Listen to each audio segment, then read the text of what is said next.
Give me all these ideas I forgot about.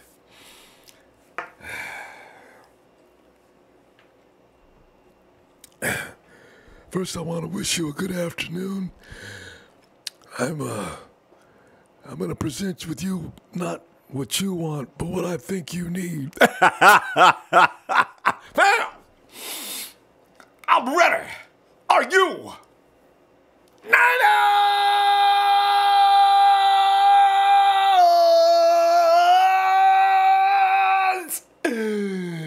You know, I thought about this the other day, and I said, I ought to go ahead and do a mock. Nah, I don't want to do a mock.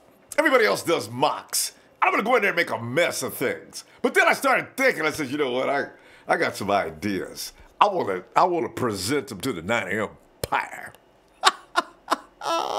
So listen, gotta tell you, I'm a little bit unorthodox, man. I mean, I'm the guy who puts his shoes and socks on, and then I put my pants on. You know what I'm saying? So anything may happen here. Listen, you know what I'm gonna do first, though? Let me go through what one of the mocks that I agree with most is really going to happen, right? Right. Cleveland Browns say Sam Darnold is going to be their quarterback, according to one mock. The New York Giants are most likely going to pick up Saquon Barkley. It just makes sense, right? I mean, you put Saquon with OBJ, and also you Eli Manning. That is a scary set of triplets. Oh, we got to play them this year, too. But I figured Barkley won't be quite ready. Well, no, I can't say that because Zeke was ready when he first came in. All right, we'll see. The New York Jets are going to pick up Josh Rosen. There's no doubt about it. Quarterback UCLA. And Cleveland's going to use that fourth-round pick. Now, I agree with this mock because it wouldn't make sense for them. It wouldn't make sense for them to pass up on Bradley Chubb and put him right opposite of last year's golden boy, Myles Garrett, would it? Can you imagine? That's insane. Wow. I would be impressed with that. At number 5, Arizona. They're gonna say. I mean, Sam Bradford. Yeah, are you serious? You're not gonna stay with Sam Bradford. He's not gonna be your future. Something's gonna happen to him, probably within the first 2 to 3 weeks of the season. So you go ahead, and they're gonna pick up a trade from Denver because Denver's been talking about. We're available for a trade. We've got the guy we want, which is kind of a surprise to me because I didn't know if they were going to take Case Keenum that kind of serious, but apparently John Elway likes him a lot. So look for them to go ahead and trade down with the Cardinals and go ahead and get Baker Mayfield. And I've been trying to tell you, man, a lot of people agree Baker Mayfield is not going to be at the tail end of the draft order. No, I mean, as far as quarterbacks go, not going to happen. You get a guy like Baker Mayfield, and first of all, you got Russell Wilson, too. Because Russ came into the league, he's a little undersized. He didn't get drafted until the 3rd round. Baker Mayfield's been trying to tell people the whole time, hey, man, these guys can't compete with me. I'm Baker Mayfield, man. Give me the ball. So, Arizona's going to go ahead and take advantage of that. And Buffalo, also, Indianapolis has been talking about, we're thinking about moving. They're going to move. They're going to move with Buffalo, and they're going to pick up some picks and pick up Josh Bullet Arm Allen. Josh has some things that are going to need some work on. Josh is good at throwing the ball very quickly. He's throwing the ball very hard. But can he throw quarterbacks open? Can he anticipate where to put balls? Can he indeed live in the NFL? That's the only question I'm in because he's got the skill set. But this thing about having a rocket arm and throwing guys and wait until guys break separation and throwing them a bullet, those days are gone. You can't get away with that anymore. You've got to be able to take your game to another level, and it's not about that. Tampa Bay, you know what it seems like? Tampa Bay, okay, here's the thing about our beloved GM. I think he is pouring the Kool-Aid. Pouring that Kool-Aid. He went too far last year under Deshaun Kaiser.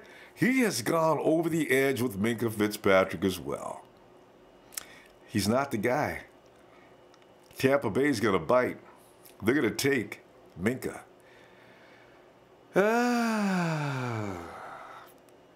John, Lynch is a very bad man. It won't be Chicago, won't be his victim this year, though. Quentin Nelson is going to be a Chicago Bear. So, unfortunately, both those teams are on our schedule, aren't they? I know what you're thinking. You'd rather have the phone is ringing. Are you trading? I'll let you know in a minute. I'll get into my draft in just a moment, and then I'll take the questions. I'm just pointing out to you what's going on here, what I'm thinking is going on, and based on what's probably going to happen. And now, I think I'm going to jump on my draft right now. Oh, by the way, Brunel Jacobs. No, it's not going to be Derwin James. Okay, see those questions. I'll get to them later. All right. And now, for the first round, the 49ers are on the clock. Round number 1, pick number 9. He goes 347 pounds. He's 6'4". He's out of Washington. Feeder.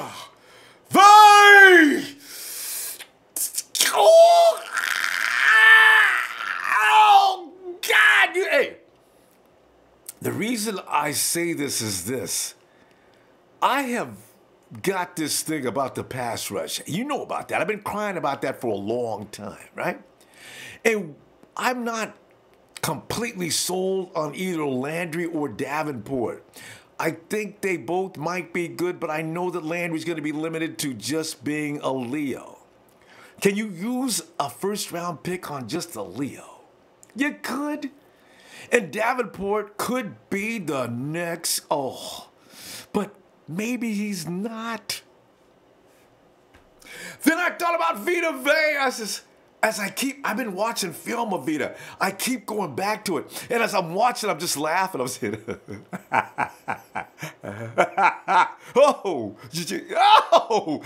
I'm watching this Incredible Hulk as the ball is snapped.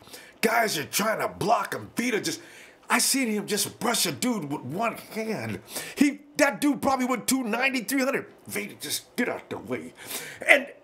He's moving through that line of scrimmage. He's actually controlling the line of scrimmage. He's creating enough violence for 4 people. And then I thought, if I put that monster on the front line, if I put DeForest Buckner next to him, if I even put Eric Armstead next to him, because I think the decision has been made to put Solomon T on the edge for 3 downs. So he's out there. I got Vita in the middle, creating pure hell at the snap. Now DeForest Buckner can no longer be the focus. He will be, but with probably all he can afford is one guy. Eric Armstead's on the other side with that quick step of his, no matter how useless some people think he is. Now it's Vita that's causing the trouble. So on the running downs, forget it. The runner's dead, okay? I seen Vita. He tripped over some dude. He fell down, and the running back was coming past him. Vita exploded off the ground. Every time I roll that back several times, I don't know how, but his quickness. Vita came up off that ground like a lightning bolt coming from underneath the ground instead of from the sky. He grabbed that running back from behind and dragged him down to the ground and says, "Oh my Lord, that's not..." This is the thing I like about guys that are freaks. They're not normal. So with him, now, my edge doesn't have to do a damn thing. He could be anybody. You and I can come in and play the edge with Vita, Armstead, and Buckner on the inside. He's got a cakewalk right to the quarterback. Eli Harold could do this. Peter Talmapino, anybody you want to put there, they're going to get to that quarterback now because there's nothing to save them. Because the activity going up in front, it's a 9 alarmer. So I'm saying, bring the boy from Washington. Make sure he gets plenty to eat. Even let him do whatever he wants to do.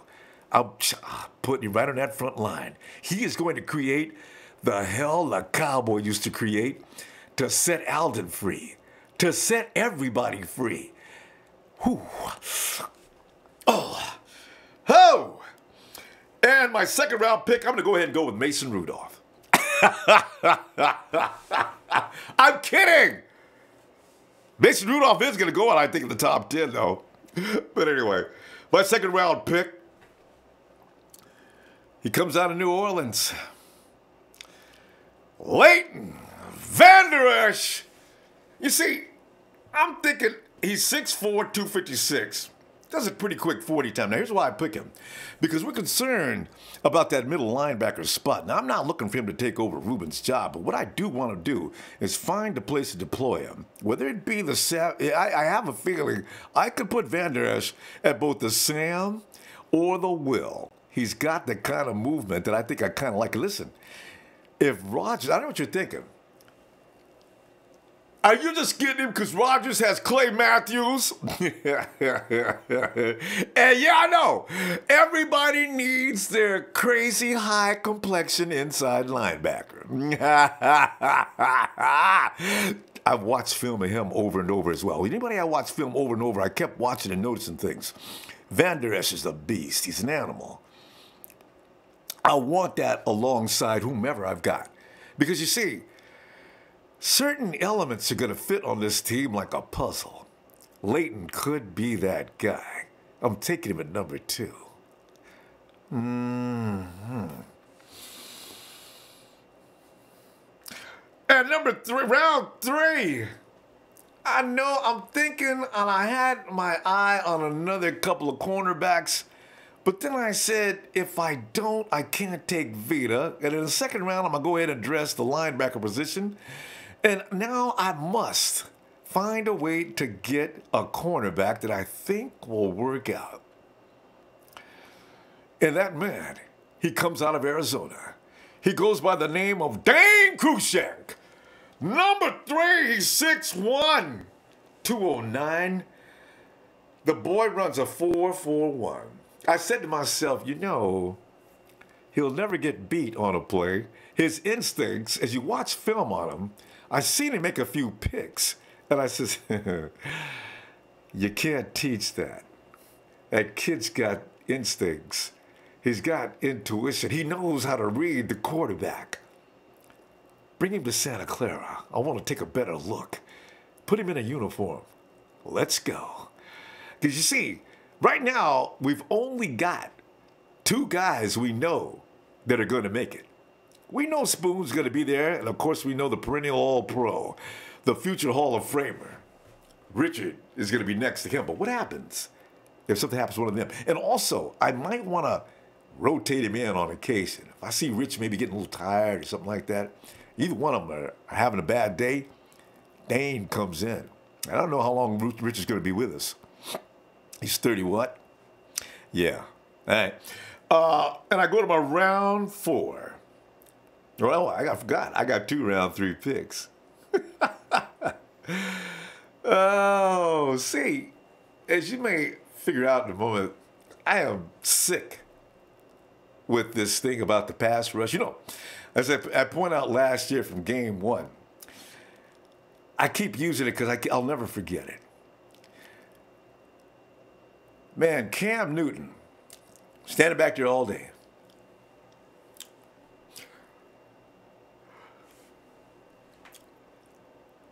Hey, Niners, y'all can't get in here, man? Go ahead, take. Yeah, I'll wait. All right. I'm done waiting now. I'm going to throw the ball, y'all. I'm sorry, I can't wait no longer. Boom. All right, you know what? We should have got beat that day by about 90 points. Newton's accuracy was sucking that day, and he missed guys right and left. So I said, man, that Tampa Bay offensive line is dope, right? So I watched them next week, and I forgot who they played, but I was watching because I was wondering if we were just that bad because I wanted to get a litmus test as to how good we might be, and I figured watching Newton on the second week might be an indication as to how good our defensive line was. They beat Newton's ass. That defensive line, I forget which one it was. Who was that that played 2-2? They beat the hell out of Newton. That offensive line couldn't do a damn thing with that team. Newton was stretched out. I thought he was going to be on concussion protocol again. I think they did bring him into the blue tent. And I start crying. I said, it's another year of a weak defensive line. Their offensive line wasn't good. We were just bad. And as you know, that went on all season long. So I says, you know what? I'm sick of this. I really am. And next year, Niners, please work on that defensive front. So here we are. My second, third round pick comes out of SC. I call him a taller version and heavier version of Kwaski T. Uchenna Nwosu. I watched that dude go up. He did the same move as Kwaski T. The quarterback went back. You know, you seen Kwaski T go up in the air about 15 feet and turn into what I don't know. Nwosu does that at 252. And Nwosu is about as savage as you're going to get. I'm taking him.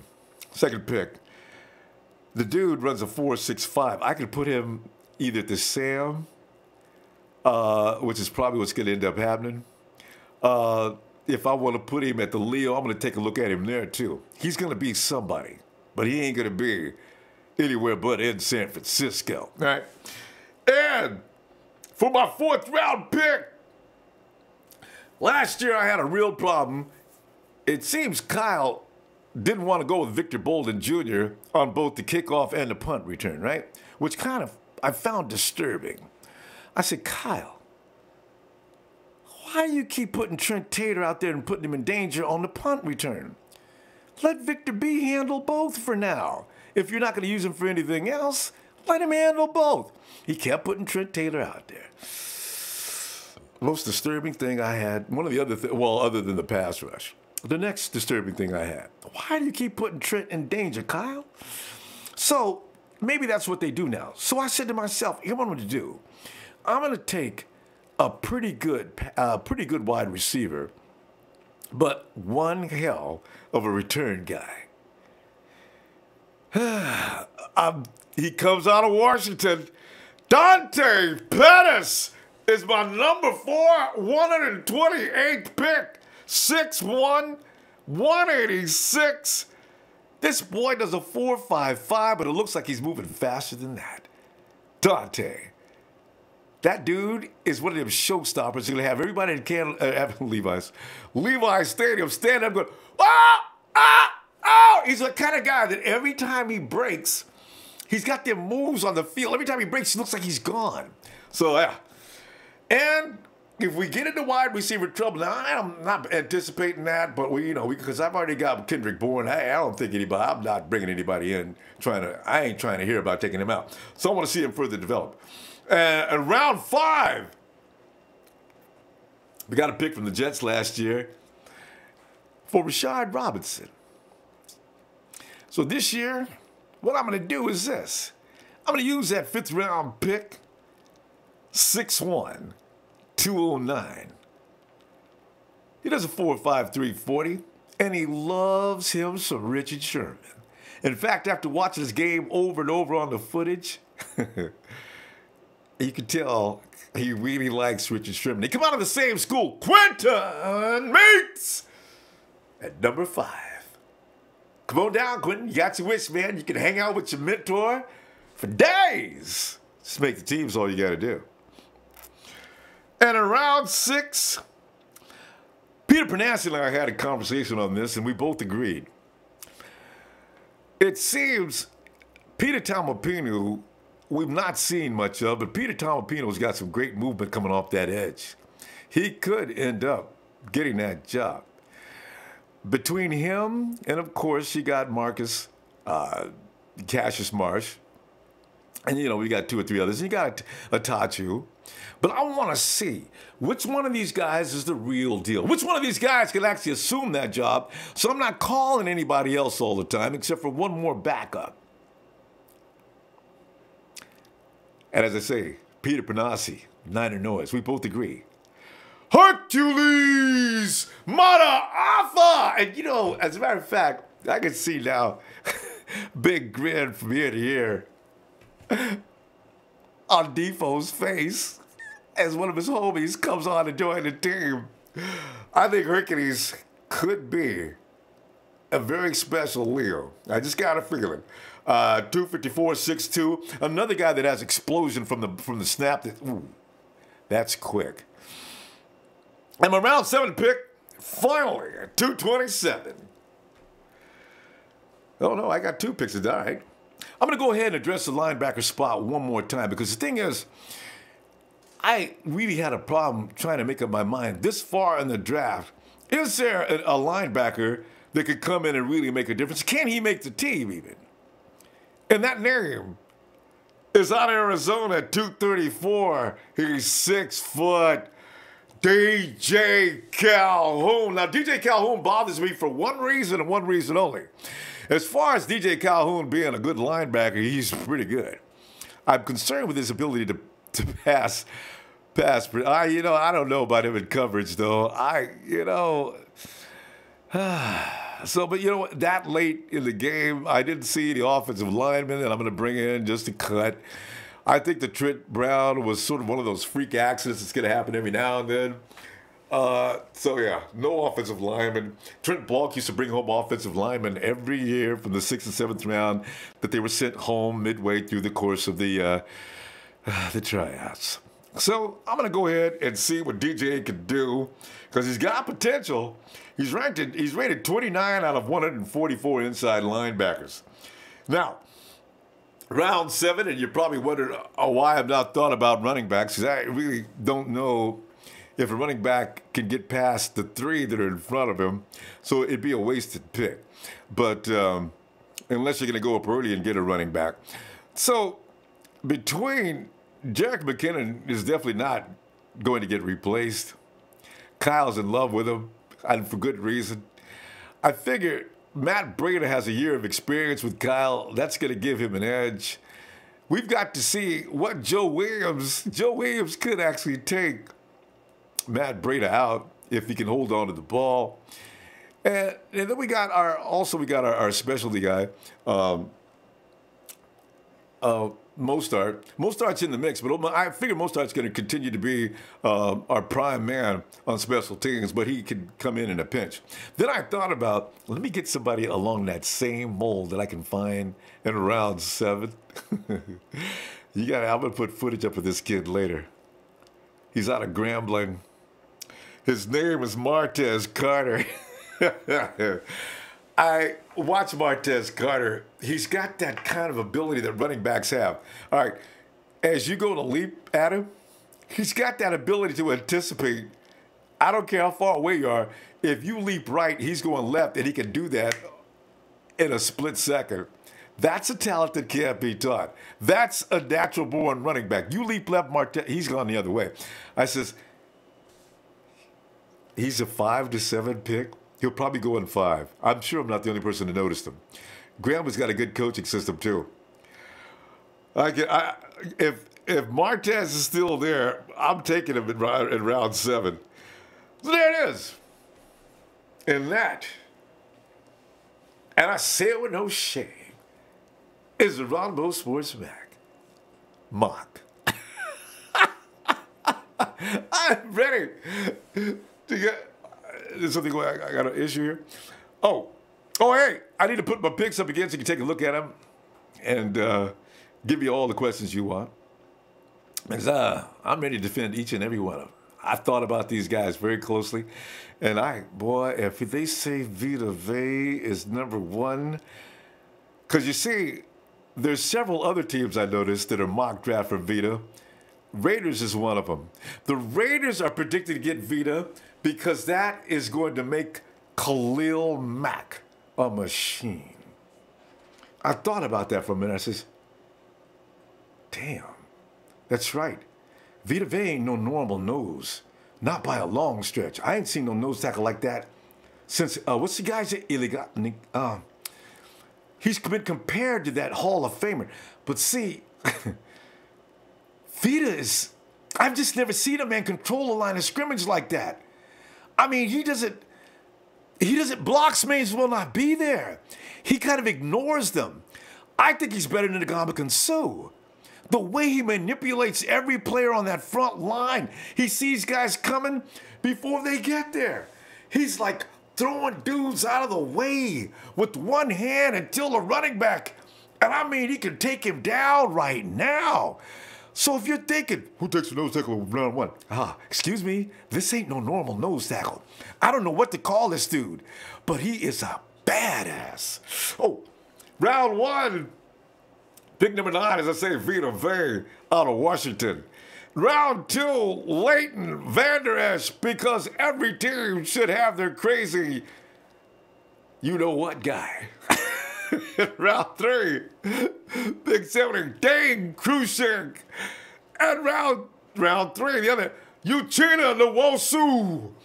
And number 4, it's Dante Pettis.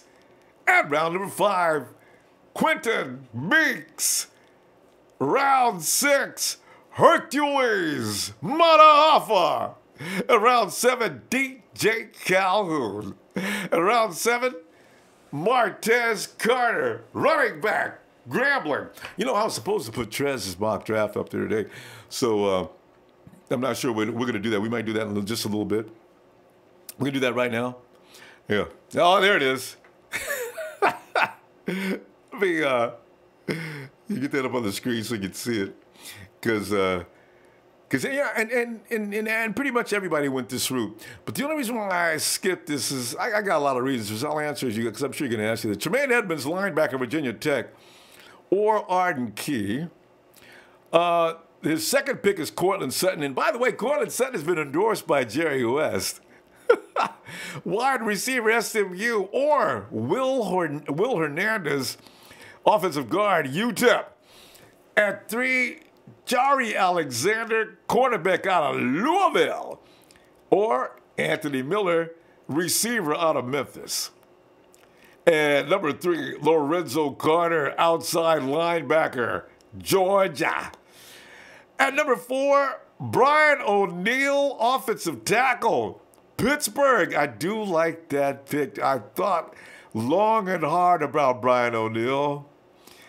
Brian O'Neill's got a little bit of dog in him. I kind of like that. Kind of reminds you of a poor man's version of Quentin Nelson.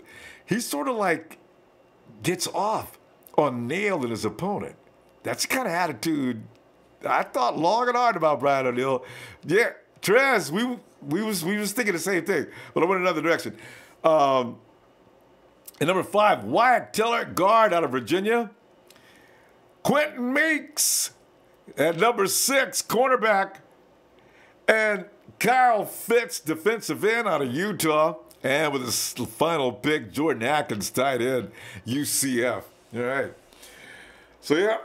And I had to think about just second too, but, you know, I tell you, I got to have a pass rush this year. I've had enough of the quarterback relaxing and kicking back and calling his mama on the phone in the middle of a play. I just can't take it no more. Oh, hey, round 1. Now this is the it's a big show. Big Show's picks, as you see on the screen. Round 1 out of New England. He likes Will Hernandez, offensive guard, Texas El Paso, and wait, no, this must be. Is this a trade? Okay, round 1 he's got Will. No, he wouldn't go round 1 Will Hernandez, would he? Maybe. All right.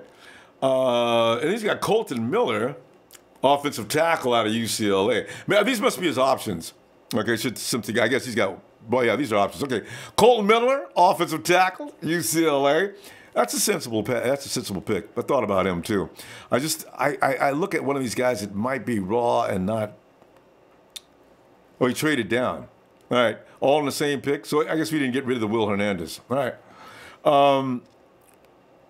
Round 2, Rasheem Green, defensive end, out of New NE. Right. And now you'll notice the grades There's a lot of people using that tracker that gives you grades on the picks. Lorenzo Carter, outside linebacker at Georgia, gets an A+. Michael Gallup, wide receiver at Colorado State, that's an A too. That's his third. Actually, 2, 1, 2, 2. Okay, I see. And Nick Chubb, round 3, running back, Georgia. Yeah. And Tavares McFadden in round 4, quarterback, Florida State. Trez, your attention, please. I see a Luke Falk save. Luke Falk, round 5, Washington State. That's an A+. Not just today, an A+. Could be that he fits Kyle Shanahan's system. You never know, because Luke Falk's got a lot of stuff, actually. And then there's Tyler Conklin with his 6th pick out of Central Michigan, another A+. And Keith Kirkwood, wide receiver out of Temple, A+. And Armani Watts with his final pick, free safety, Texas A&M. The Big Show's got from this site straight A's. Carry on, Big Show. All right. Well, I tell you what, I'm ready for the venom. Okay. Armstead out of defensive tackle, all 3 downs. Wait, let me see. Okay, is that the top of the question? Okay, that's the only guy. Okay, let's start at the top then. Draysire Loop phone is ringing. Are you trading? No, as you know, I did not trade. I never traded these because I really can't imagine what direction to take on this. I'm a little confused about the trade up or trade down. So I always leave it right where it is to see what happens next. John seems to be saying things about maybe he's not going to trade down now, which is kind of like so John. It's not right. He probably is going to trade down. He's probably planning on trading down from day one, but he'll have you think something else, right? Also, Brunel Jacobs, what do you think of my idea of trading with the Bills and acquiring both of their picks and selecting Fitzpatrick with the 12th pick and Davenport or Landry with the 22nd pick? You know, as I say, I'm concerned with Landry. I was sold on Landry a few weeks ago, but now I'm a little worried about Landry. As I kept watching his film, I said, you know, he does look good here, but I wonder if he's going to be able to handle, because he's got a lot of great movement, but I wonder if he's going to be able to handle the NFL offensive linemen. So I'm passing on this year's outside linebackers and defensive ends for that reason. If we couldn't get Bradley Chubb, or I'm thinking probably maybe leave that alone this year. So I'm not gonna say anything about those two. Fitzpatrick, I think is gonna be a great ball player. I really do. It's just that my priority was not for that in the first round. I've got to get a cowboy. I've got to get somebody in there that's going to cause pure pain for every DC in the NFL and release the Krakens all around this dude. Heck, he is the Kraken. What am I talking about? Hey, the Wosu was 251, not 351. Did I say 351? Okay, I'm sorry. Yeah, he's 251. I'm sorry. 2. Got a digit wrong. Okay. Yeah, you're right. Nwosu bats the ball down 5 yards down the field. He's got some kind of hops, don't he? Brunel Jacobs. Okay, we already did that one. Okay. Bear Rays, a nose tackle with the 9th pick. You're tripping. Bear Rays, I'm sorry, man. And I tell you what, if we don't get him, don't let the Raiders fool you. They're going to get him at number 10. You have to look beyond his position. This is not an average, ordinary guy. This guy could change the outcome of the game. If you watch his tape, and I suggest you do, because I think you haven't, he's unblockable. He moves like a ballerina. When you weigh nearly 350 pounds and you move like he moves, first of all, the running back is dead meat. That lightens up the load on my back end already. If the quarterback is thinking about audible and he's not going to hand off to the running back and he's going to throw the ball, he better do it. Because the person that's coming in the middle, he's going to be killed by the outside rush. Vita lends so many options to the front. I mean, the defense. I mean, Salah's going to be sitting over on the sideline. You're going to see Salah half the time trying to, you know, he's always got that stoic face. You're going to see Salah on the sidelines going, camera's on you. Hey, John. Hey, Robert, camera's on you. You know, it would be funny.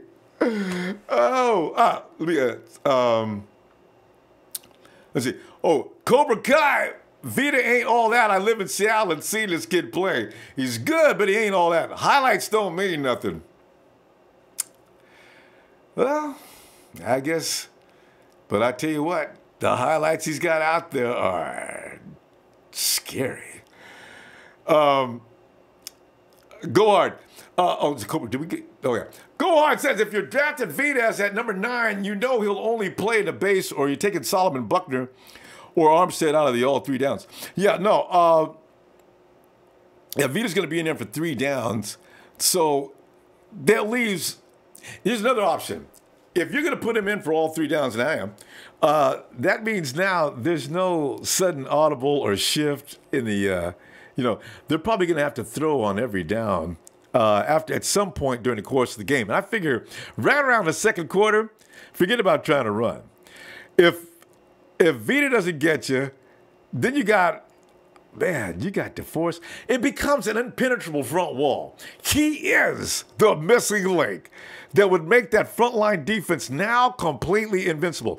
Because you see, I have put him together with a cast that makes him even a bigger force. Because in college, Vita was probably getting double and triple teamed.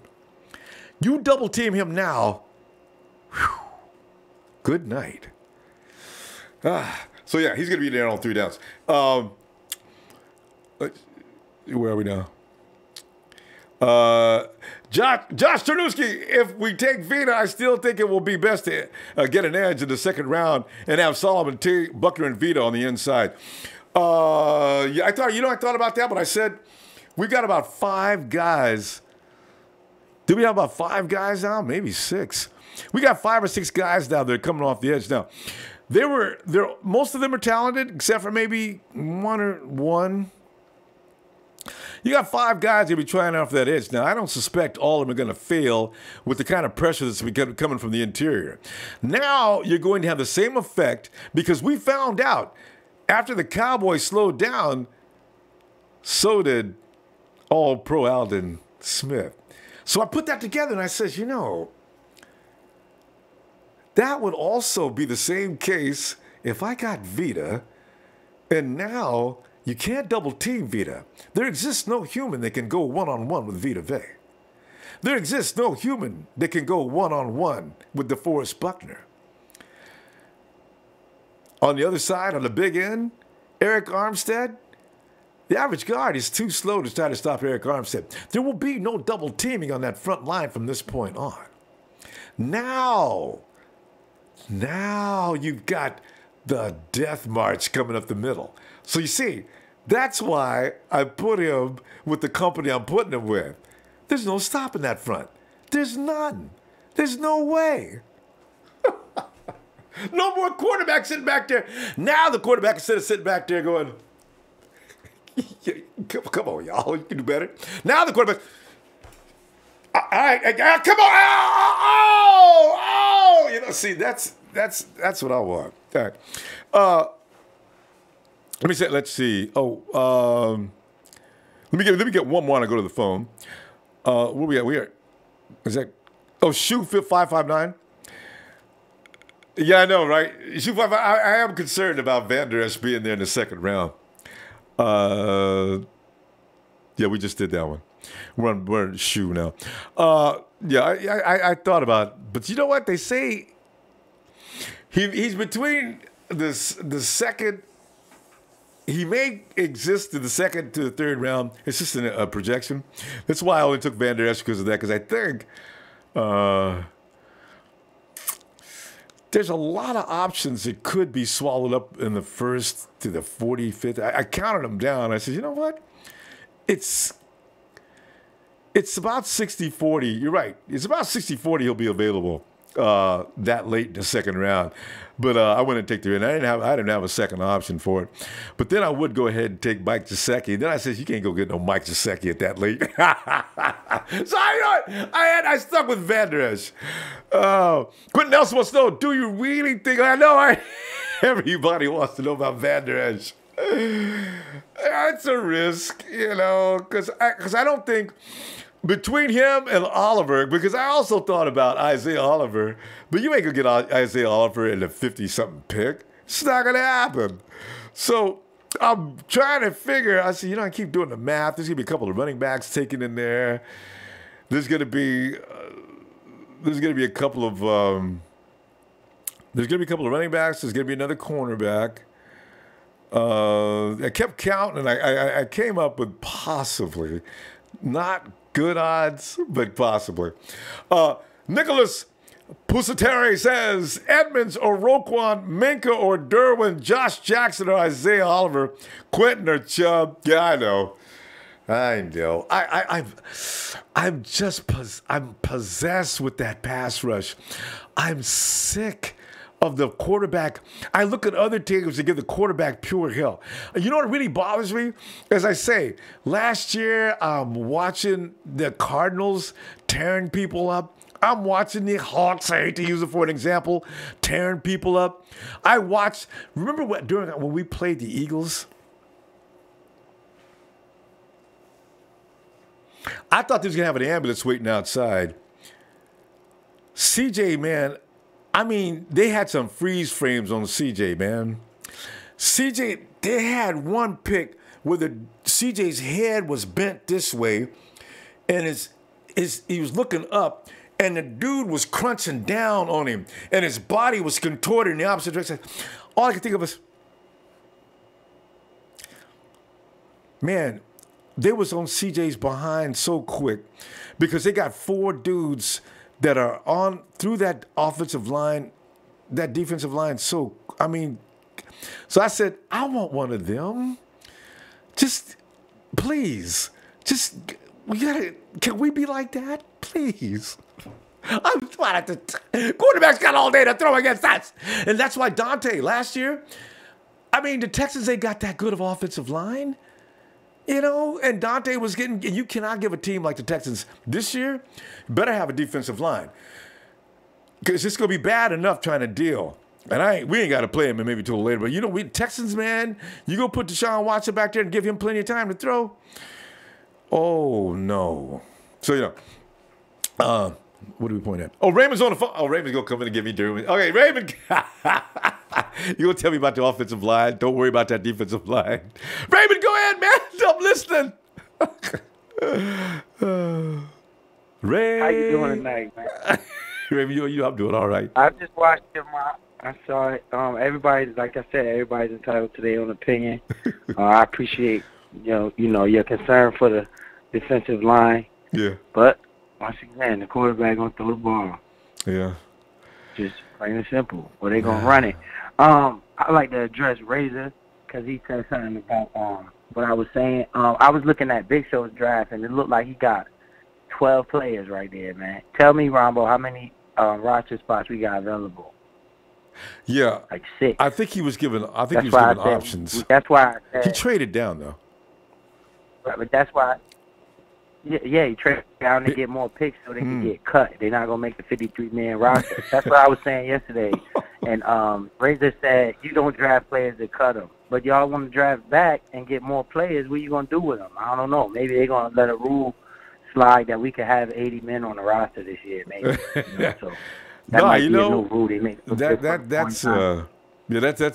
Big Show. And Big Show he's never really sure about his picks. If you ask Big Show today what his picks are, they won't match that list. I guarantee you. So, But anyway. I did have a couple picks that I had. You had DJ Calhoun and you had Dane Crooked. I can't pronounce his name, but him. You had a couple picks that I had. So, but you got them in different rounds, I think. Yeah. Yeah, no, I know. Yeah, we did have a couple of picks the same. I do remember your list saying you want Meeks, you want somebody else I had on there as well. So yeah, I know, I know. DJ Calhoun. DJ Calhoun, yeah, you had him. Yeah. Yep. And I had Dane Christensen, but I'm still Yeah, stuck on you had Derwin. Cruikshank too. Yeah. Yeah, I think we get Derwin with that number 9 overall. You know, I know I respect your opinion, but I think we get Derwin with that pick. So Yeah, that's no, what I think. and it is possible. My pick is more wishful thinking than anything. You know, I'm Right, and I just want to say, man, we only have like 6 roster spots open, so we got a lot of picks. You guys just thinking about going back. You're not thinking about trying to trade up.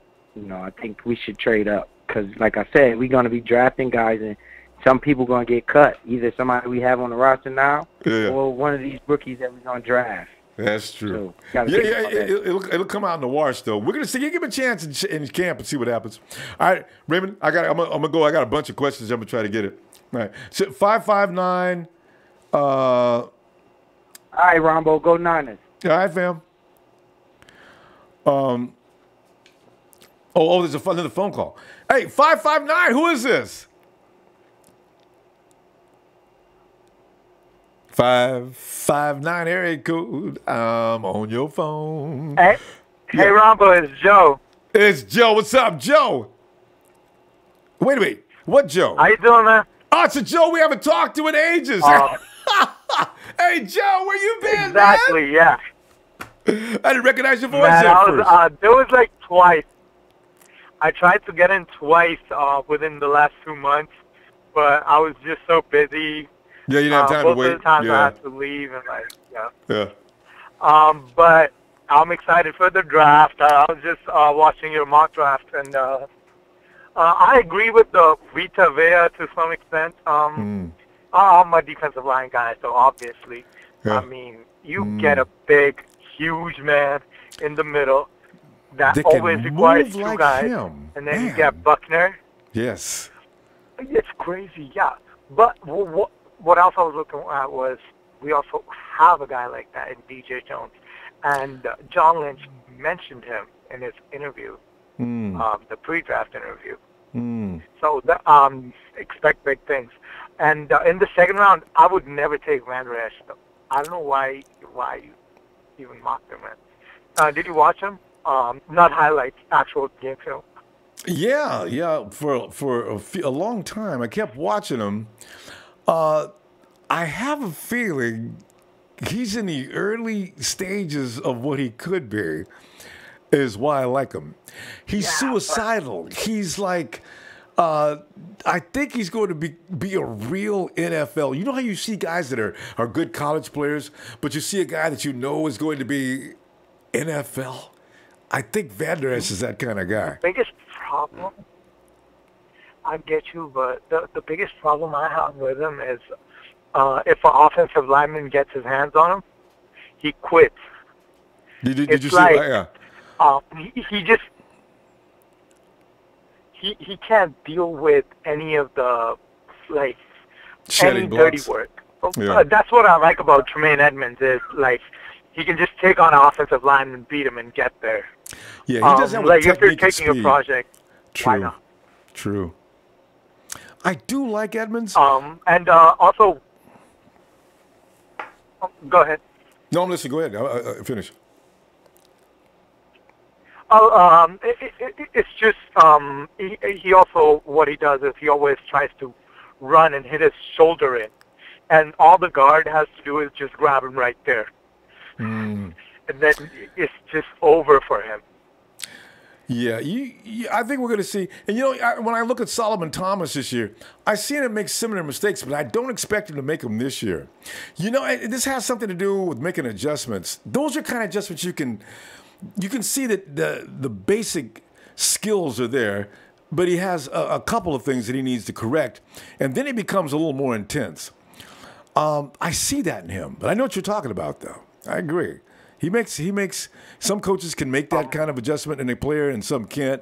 I think Solid and his team can.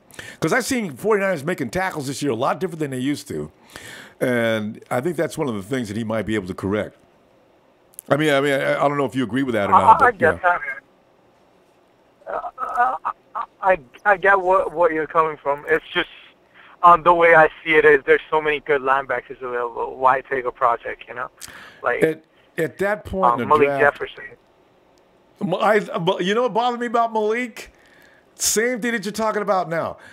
Malik takes plays off and he gets killed in coverage. I says, man, you cannot get killed in coverage in today's NFL.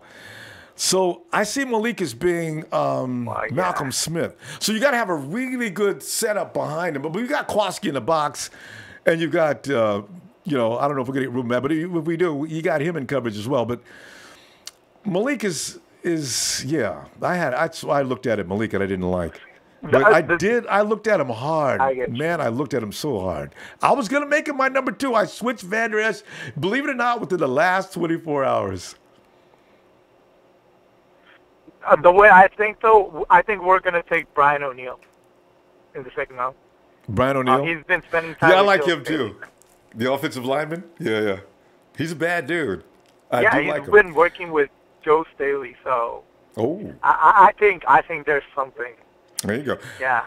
Joe, I'm going to go, man. They have the same agent as well. Oh, now that I didn't know. He's got some good training. All right, Joe, I'm going to go, man. Hey, Joe, appreciate hearing from you, man. Let me see you tomorrow because we're going to come back and do the night before. Not like Christmas, but the night before the draft. Oh, yeah. I got a bunch of guys, I got 10 guys that we're at least going to take 2 of those guys. I'll come in with them. All right, yeah, bring that tomorrow, will you? All right. Let me continue the phones here. All right, Joe, have a good night, man.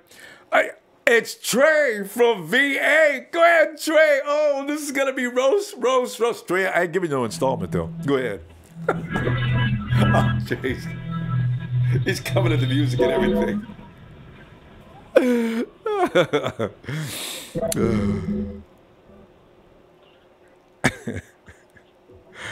Finally. Trey!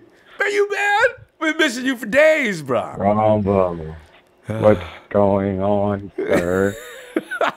How are we doing, sir? Well, I suspect that my draft would cause a few wrinkles. But, Trey, go ahead. Yes, sir. Let me have it. I really don't. Shout out to one half of the tag team champions. And I do mean tag team champions because there seems to be a little bit of discrepancy. But we'll handle those later. Those matters in another time because it's draft time. And your mock draft was very, very good. I wasn't mad at the first pick. I wanted an outside pass rusher. I'm not going to be mad at you getting another D lineman. If you tell me what you're going to do with Eric Armstead. It's funny you mentioned him. That's your guy. What? It seems Eric is on the bubble this year. That's why I'm anticipating. You see, John Lynch has already said, I'm not extending him or Tomlinson.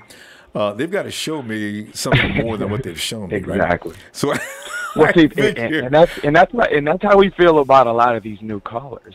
Yeah. You got to show me a lot, brother. But you know what? We're not even gonna. I hate that attack. But this is why I'm. I hate that attack. You can see Trey's had some pits up anger from the last couple of weeks of calls. No, absolutely not. Actually, it's probably the opposite. But I appreciate a couple of people keeping it going. But with that being said, though, we just got to get into a few draft time real questions, and this is what I'm talking about. First, 3 out of 4 games are on the road, Ronbo. What do? You pack your defense and a run game, right? So that pretty much tells you right there what we're going to do with the first pick, maybe even the first couple of picks. Okay, 3 out of 4 on the road. 3 out of 4 on the road. Shoot, I mean, we gotta dig deep. We gotta figure out why we need to draft, who we need to draft. Malcolm Smith is back. I like that. Saw his interview. Was very encouraged about what he could do at will for us. I think he's gonna bring a lot more than we've had in the past. And then, so therefore, with the 9th overall pick, the San Francisco 49ers select Trey from VA. Oh, I'm sorry, not me, not me. Oh, God. You I don't blame you. Yeah, I don't know. But Tremaine Edmonds, yeah, the unstoppable 19-year-old freaking phenom. I know. I thought long Who's and hard not on even him. going to hit his potential until maybe he's 2 more halfway through years. his second contract. It's Yeah. ridiculous. We're going to draft the guy, Ruben. John Lynch sent a message out about Ruben. He all but said that he's off the team, just about, except for a Hail Mary and a miracle. Well, And so with that being said, I mean, let's call it what it is. Yeah. But we got to wait till next week. For him. We got to wait till next week to Yeah, find so out. we're going to slow it down. I know the lines are hot tonight, Ronbo. Great, Yes, we do. Great mock draft. Well, thanks, Trey. And if and we'll be here on Thursday when we do not select the player that has dominated the airwaves over here unceremoniously. Oh, I know. Don't get that started. No, All right, I told Trey, you I wouldn't. I told you I wouldn't do it. No, I told Trey, you I wouldn't. I told you I wouldn't. And I haven't. I've been very Thanks, good Trey. about that. All right. I'll see you tomorrow right. if you get some time, please, man, because this is going to be the Absolutely. last night before Yes, the sir. time. All right, Trey. Thanks. Oh, I'm pretty sure something will be said. All right, man. All right, fam. All right. Let's go to, there's Nicholas. We already did that one. We did that one just a minute ago. All right. Cobra Kai, I love you, bro, but I'm glad you ain't bigging for real. I know, you know. But you know what? It's, as I say, remember, I know what a lot of people are thinking, but I have had it with no pass rush. So you have to understand where I'm coming from. I know you like your player, you like this player, like this. I am tired of no pass rush. I just pray this year that I've got the quarterback at least concerned about what the 49ers are doing in front of him, besides sitting back there thinking to himself, I got plenty of time, no problem. I'm sick of that. Anyway, little Chris, TV, 3 straight picks of defense, yes. And as I just said, I got to have a pass rush this year, guys. I got to have it. I'll do anything to get it. That's why I put together the pieces that can cause all kinds of problems. Nwosu come from the Sam is also going to frustrate any area across the middle between him and Kwaski T is dead meat. So that's going to kill any pass potential across the middle along with it by my slot coverage. Now I've got that maniac up in front, along with DeForest Buckner and Eric Armstead. Now who knows he has to work harder for a job. Now the quarterback, and I've got Solomon T coming off the side. If they pay too much attention to that pure hell that's going on in front, the quarterback's going down. He's going to have no time whatsoever. Now he makes an errant or quick throw. Richard Sherman, Spoon are waiting. Ugh. So what I put together is a strategy as far as my picks. All right. Jason by Carey, would you trade 9 for the Patriots, 23 and 31? You know what? I would have if I thought I could get Vita at 23. If Vita drops down to 23, I'm going to lose my mind, because that means I really am not thinking on the right track. But he's not getting past 15. Go on. What's your running back lineup look like? 1, 2, 3, all right, and 4. 1, of course, is going to be Jarek. Number 2 is up in the air. Flip the coin between. And let's see, because if Matt Breida, if he beats Joe Williams out, and I think Joe Williams is a guy that Kyle Shanahan wants to see, and Matt Breida would end up being number 3 or number 2. It's between those two. Number 4, I think I picked that kid out of Grambling that I think he might be all right. What is it, Mertz? I should have closed this. But anyway, he's a new kid. I've never seen him before. And I says, who is this? My God, look at that anticipation. Look at those cuts. It's always those little guys. Martez Carter. If you get a chance, look at Martez Carter and tell me what you think. If he goes to number 7, he's going to come in the league like a lot of those running backs that come in the league. They're all mad because can't believe you picked me into 7. Teams go pay for picking me, allowing me to get to the 7th round. Right. Chris Smith believes this is a bad draft. If you want defense, you pick SEC players, not ACC and Big Ten players. Yeah, you know what? And I've been religious fanatic about that. The only reason I picked Vea is because I don't see anybody like him anywhere else on the planet. Notice I didn't say in football on the planet. I've never seen a man that big move like that. DJ Jones is good though, and I'm Earl Mitchell is the one that I'm thinking about. It may be time for him, but between Earl Mitchell, I got and also what's his name? Sheldon Day. That middle is covered. I mean, it is real covered. If somebody gets hurt, I ain't gonna be losing or getting weak in the middle. But I do like Vita. My God, he's crazy and huge and moves like a ballerina. And that Tasmanian devil act he does, I just get a rush off that. Also, what's your tight end looking like? I noticed you didn't pick one up in your mock. Yeah, you know what? Because I looked at priorities and what I'm thinking. And, you know, I think George Kittle's going to go to another level. And I've also got Juice. And whether we believe it or not, Garrett Selleck is very amazing. I had no idea. But Kyle Shanahan, unlike he's been with others, Garrett Selleck is actually a weapon. And I'm still wondering what Cole Hicatini could be like if he doesn't get hurt. They say he's got some of the best hands in camp. So we got a lot of tight ends, and two of them block very well, including George Kittle and, of course, Garrett Selleck. So I'm thinking there's no need to add other tight ends. If I see another tight end, undrafted free agent, I'm probably going to look at him. But beyond that, I didn't think, and I did like Gesicki, but Gesicki's more of a luxury in my mind than he is a necessity. So again, with me, because I know no matter what, with Kyle Shanahan and his, what do you call him? Jimmy G is like an extension of Kyle Shanahan's mind. If Kyle Shanahan could dream out a figure, it would form into Jimmy G. So he just gets everything done Kyle wants to get done. So the offense is not a problem with me this year. I don't see it being an issue at all. I mean, the 49ers are going to score points. And I think it's going to be a prolific offense as it is. So I didn't see any point in adding a lot of players here when the defense is what I'm depending on. If we get into shootouts, it would be because the defense is not as good as it could be. So I'm just bolstering up that defense because you're not going to stop them from scoring. But I don't want the other offense scoring. Anything over 15 or 16 points, 2 touchdowns and 3, that's it. 17. I don't want anybody scoring more than 17 on a given week, and I want when I see the 49ers giving up only 10 points. And the next question, where were we? Ike Walker, Vita Vea at 9. You don't think we could trade back and still get him at 12 to 16? You know what? I couldn't. That's a possibility. I know the Raiders are sniffing around Vita, though. If we don't get him, the Raiders will. Watch, see.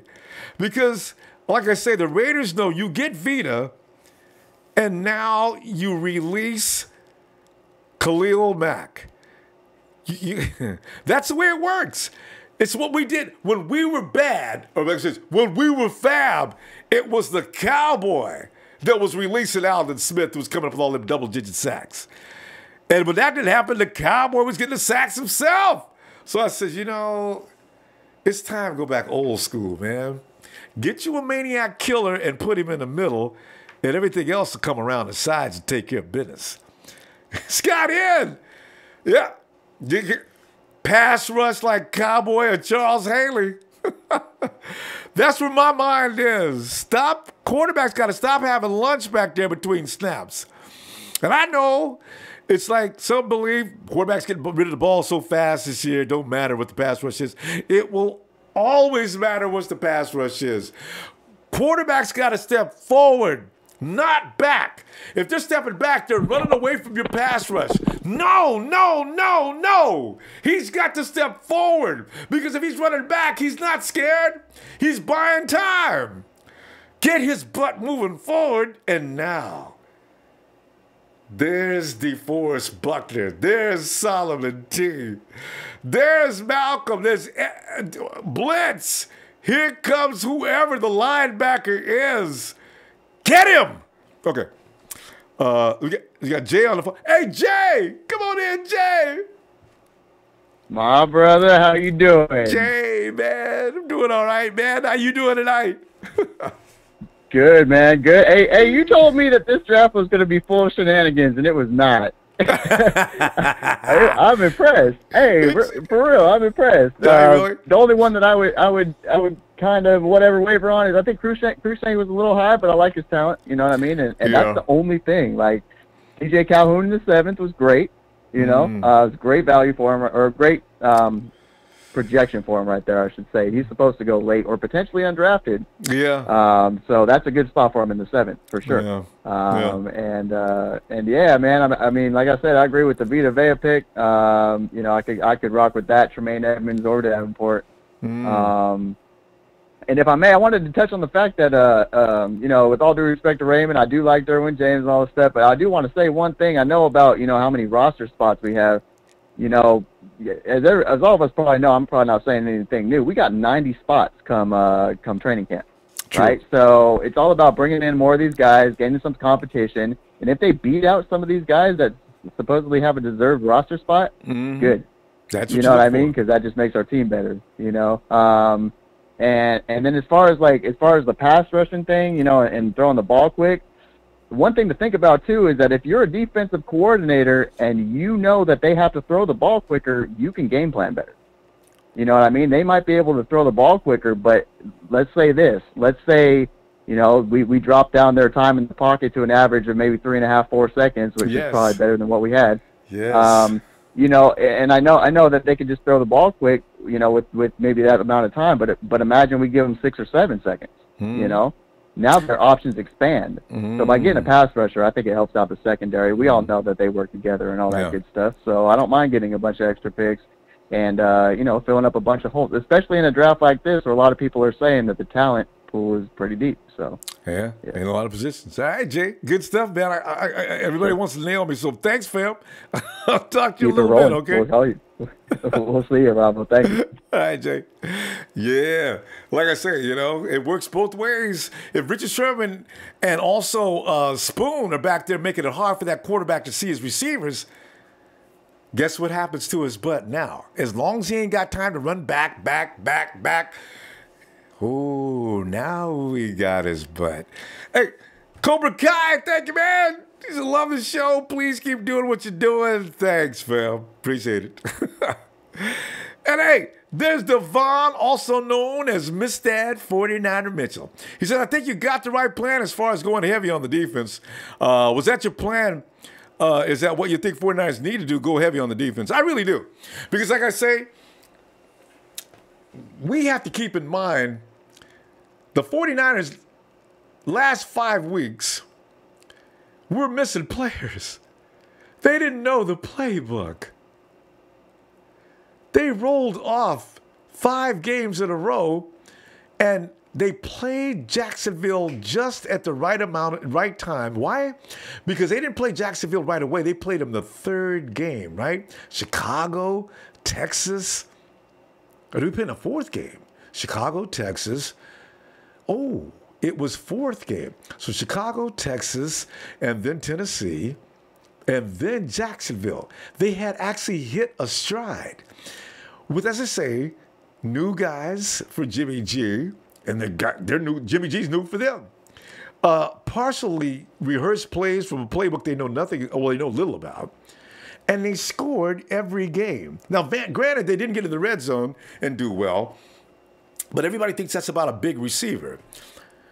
I know it's not. It's about learning the playbook and doing things a little sharper and being a little more crisp and a little more separation. And Jimmy G is going to hit guys in stride. Because when you see Jimmy G running up and down the side or running up and down the line of scrimmage and finding people open, what's he going to be like when everybody's got full knowledge of the playbook, and now he's working with receivers and getting timing down, and Garcon comes back. What do you think they're going to look like? We don't need a lot of offense. All right, let me get back over here. Who's your starting left and right guard? My starting left guard, as you go hard, is I pray that he stays healthy. Oh man, oh God, why do I always forget people's names after I get up here? Cooper. If Cooper can stay healthy, you really can't get a whole lot better left guards. And here's the thing. I want to know if Joshua Garnett is ready for prime time. Now, I'm thinking about he's going to be on the right side. But Cooper, hands down, there is no problem putting him next to Joe Staley. If Joshua Garnett is better between the two, which I can't imagine that, but I hope so, because that would mean we'd be ice. So my lineup currently, as I see it, until Garnett proves otherwise, Staley. What did I just call him? Cooper, Staley, Cooper, Richburg, Garnett, Brown. That's my starters right there. And these guys can all move, especially Garnett now. You already seen Cooper when he can move. That dude, and this is what Kyle wants. He wants guys that can move out there, not just stand there and be brick walls. So, Razor. No wide receivers. Yeah, just like I said, I don't think. Yeah, Razor. Razio? Razor. Okay, anyway, no wide receivers in your mock. The reason I'm saying no wide receivers is for the reason I just explained, is because I don't think the offense is going to struggle or be in any need of any wide receiver this year. They could get one and hone him up because I understand, as everybody says, Garcon is getting older and he might be time for him to go. Yeah, but not this year or next year. After that, though, we'll be. And as I say, I got this thing about Kendrick Bourne. I still think he's got potential. West Coast 57257. Yeah, I'm trying to troll you, man. You know what? Everybody's not going to agree with what I think. That's just the way it works, fam. All right, Rose Madison. I love you, man, but could you change your number 9 to Tremaine Edmonds? You know what? As I say, I like Tremaine. I don't know that he'd be more valuable to what I'm trying to get done than Vita. I like Tremaine, though. If we could get them both. But you can't get them in the second round, right? Okay, let's go to the phone. Let me check out Nighthawk. What's up, Rambo? Hey, Nighthawk, man. I'm just sitting back here, man, finishing up my mock. What do you think, man? Was it good or bad? It was good, but I mean, it was okay. I'm not going to say anything bad about it, but it was okay. It was okay. Well, now you got any question about it? No, I'm okay, but I mean, it's nothing because I'm not good at picking anywhere, so I think it was okay. All right. So I got the Nighthawk approval. All right. Tell you what, the Nighthawk, I'll see you tomorrow then. Okay, but you know what? I still don't want no James. Who? Derwin James? I don't want James. Nope. Yeah, Mike. I like Derwin, but we didn't decide to get him tonight. So anyway. All right, Nighthawk. See you tomorrow, though. Okay. All right, fam. Oh. And go ahead. You say your phone rings inquiring a trade involving Ronald Blair for a 5th rounder. What are you doing? Hey, you know what? There's another guy. See, Ronnie Blair, he's not fast enough to come off. He could be, you know what, though? Ronnie Blair stays on my team for depth. If something happens, because we know how injuries go, if something happens, Ronnie Blair immediately goes to the big end. Because he's another guy that can penetrate really well. I mean, that dude, if you watch him in school, and last year, Ronnie got a couple of sacks last year. Unlimited amount of time playing. Remember, he didn't come in until what? Week 8, something like that? Anyway. Anthony Bryant says Mata will be gone before Meeks, probably. But I was just looking at his projection, and Meeks, I figured maybe getting a little more fanfare because the fact that Hercules plays a position where there's a lot of guys that are probably going to go ahead of him as far as that position. If you're looking for that kind of player, I figure Hercules might go, man, there's a lot of guys at at the DE that might go before Hercules. So it's a gamble with him. I agree. Monoff is going to be, he ain't going to be going any later than I pick him. Guarantee you that, though. So, yeah. All right. And Gohard says, in sub packages, which 3 DBs you starring Ward, Colbert, Tart, or Chancellor? I like those options to be Ward, Colbert, or Chancellor. You know what? All 3 of them. You say which ones? Which 3Bs? Of the 3? Oh, man. I need to see Chancellor a little more, though. Last year, I like what I saw. It's going to be Jimmy Ward. We're paying him a lot of money. We got to remember, Jimmy Ward is a good player. Colbert is starting. And John's already said that. Yesterday, I read a tweet. He's already said Colbert is my starter. I mean, Adrian's his starter. So I says, wow. I guess that's why you're going to put Jimmy. You brought him down. Let him know right now. Work out with the cornerbacks. So, yeah. All right.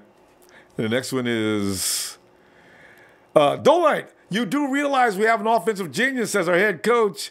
Have you been on the phone with Jeff Fisher? This is what you need to know, Dolite. For that reason, you can go ahead and get a whole bunch of offensive players.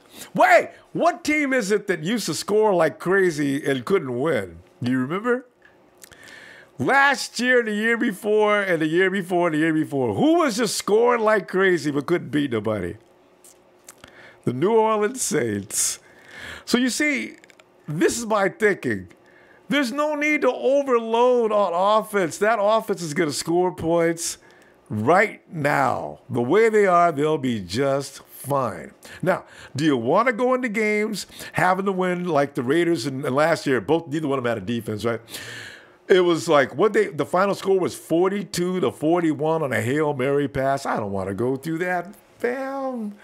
I want our defense to come out there and be substantial and hold down the opposition. So we go in the fourth quarter. I got CJ in the game. I got my second stringers coming in because I got like 6 minutes to go and we're leading like 42-10. That's what I want. Because that offense ain't gonna have no trouble scoring. Okay. Area code, you're 642. Hello.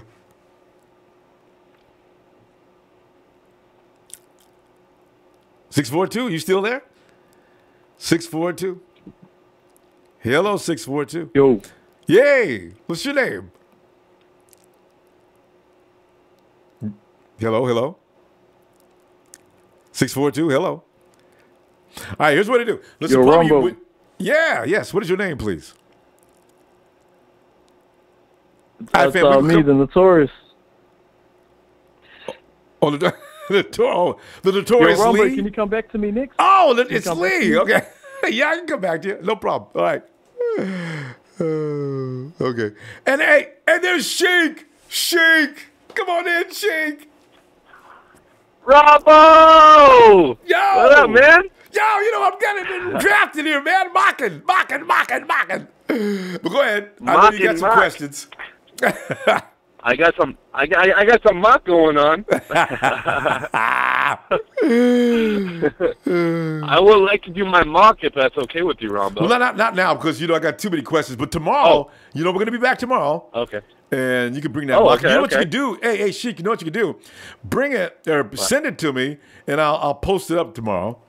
And before you come in, right. you can highlight it because we might not have a whole lot of time for you to do the entire mark, but you can just run through it real quick, and we'll look at it before you get in. Okay? Okay, sounds good. And then from Ronbo Sports on, is it Gmail? Yeah, RomboSports@gmail.com, right? Perfect. All right, cool. Well, all right, fam. All right. You have any other question? I have a question for with Ronbo. What is your plan of what do you want to do? Trading and then all that. No, I didn't work on any trades. I just went from top to bottom of the draft and picked out my. You know what? I really number 2 was so hard to work with because when you're that far down, it's like a 3rd round pick, right? So I did struggle with that. I did know that I wanted Vita in the 1st round for the reasons that I stated, because I know Vita next to DeForest Buckner is ridiculous. So I knew that would cause all kinds of hell up front. Now, in effect, that's going to change the whole dynamic of the defensive front. So that's why I said now I could put a Tachu, I could put Eli Harold, I could put Cassius Marsh, I could put anybody I want on the edge. They are now going to be effective.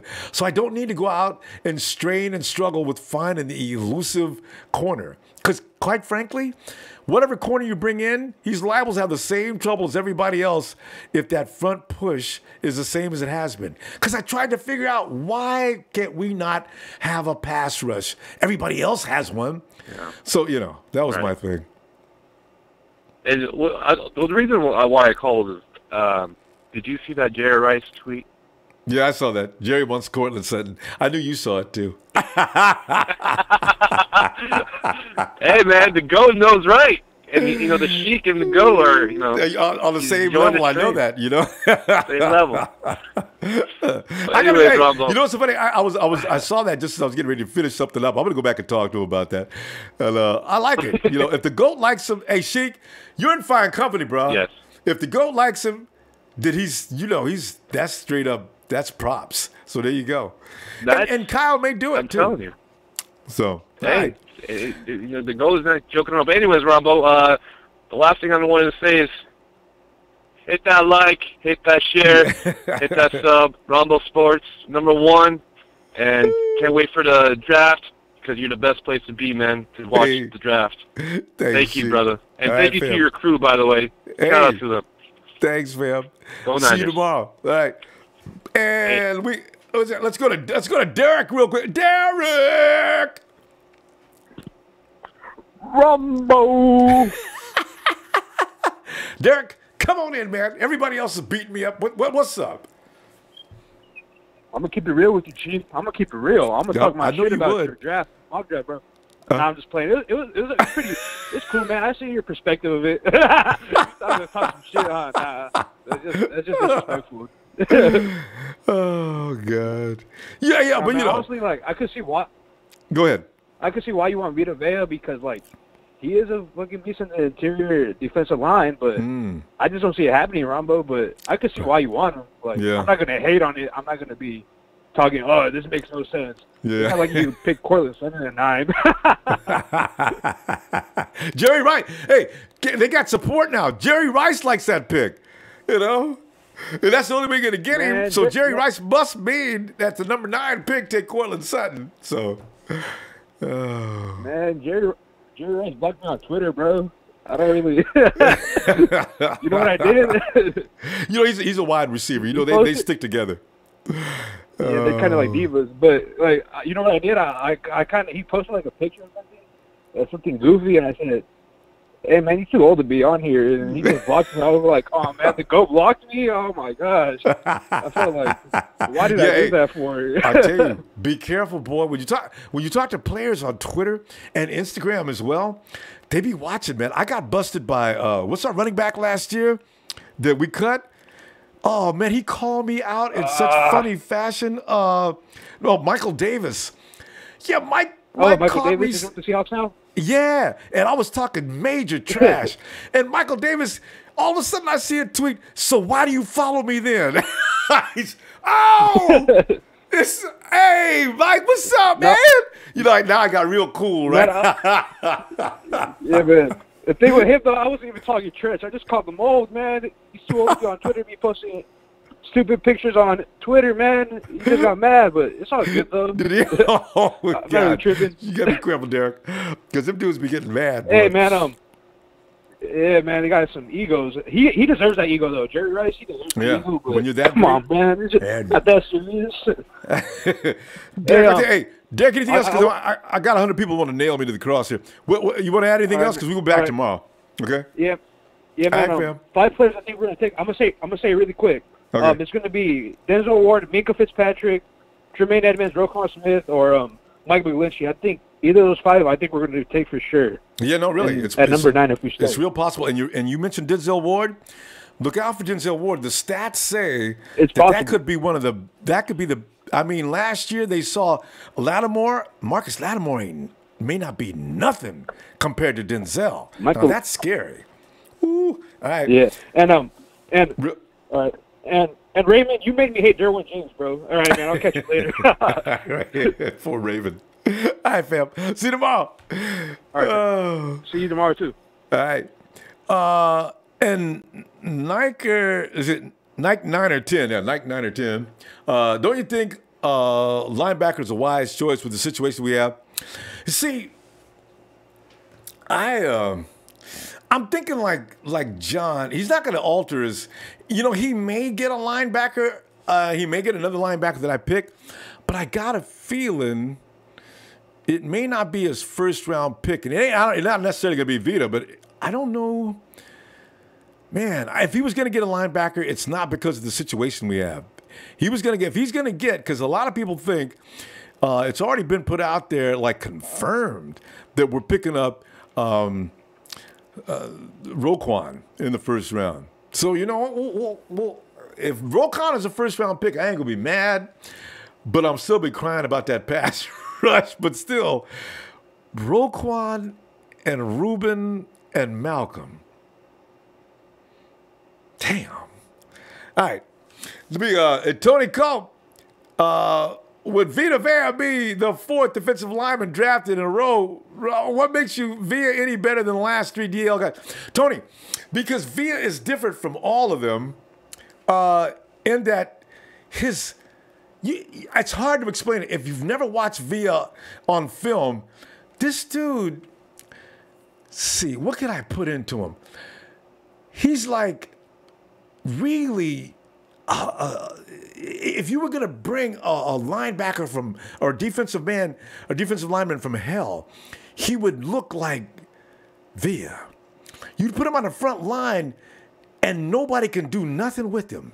I don't even think, it's going to be funny in practice, if we had Vea, I want to see, because our best offensive guard as far as keeping guys contained is probably Jonathan Cooper. Because last year I seen Jonathan Cooper handle DeForest Buckner. I was shocked. I wonder if he can handle Vita. Because as bad as DeForest is, I don't think there's anybody who can handle Vea. That dude, I'm telling you, he uses that 355 pounds like a weapon. I mean, think about that one minute. He weighs as much as Trent Taylor, but he's light on his feet and quick. Everybody needs one of these kind of guys. And I think if we had him, as I say, if I got DeForest next to him, man, game over. This is why I like him. That's why I want him in there. And the Raiders are thinking the same way. If they put him in the middle and let Khalil Mack, I don't want that to happen either. Because that night we play that team, it's going to be rough. We might win, but it's going to be rough. All right. Notorious Larry, nice pick at 9. Robert, you knew people would hate this pick because it's a 4th defensive tackle at first. All right, everybody. I'm not looking at the amount of time. Some things you got to do it until you get it right. Our defensive line is not pass rushing very well yet. So you got to keep getting that right. The offensive line is scoring points. They're getting it done. You can add all you want to it to get overkill. 42 points is not enough. Okay, we get 65, and our defense is giving up 63. I don't want that. So that's what I'm saying. Do something with that defense now. Wait, I didn't finish this question, though. Yeah. He says, first, out of Pac-12 in 4 years, but he's a special talent. Best defensive tackle, frees up Buckner. Yeah, that's what I'm thinking. He frees up Buckner in the edges and helps stop the run. And he does love the run. So he just fits so many. Man, he just adds so much dynamic to that line. Okay, let's go to Nicholas Pusateri says, who would you rather have, a Quentin or a Chubb or Vita or Edmonds? And as you know, although Bradley Chubb, again, my anxiety is with Why do people handle our edges with such ease? See, I thought about that, and I says, does it matter who you put out there? If Alden Smith got contained after Justin Smith started to slow down, if you can contain Alden Smith back in the day when he was hot, you can handle anybody. So no matter who you bring in, if that middle is not providing enough violence, the edge is going to get stopped. That's just my conclusion on that. So that's why I'm worried about that. So, yeah. And Nicholas, that's why, and remember when you cried, but Solomon is not Vita Vea. Make no mistake. There is no comparison with Solomon and Vita Vea. Those are two different kind of defensive linemen, okay? Lee's on the phone. Hey, Lee. Yo, what's up, Ronbo? The Tortoise B.I. Lee.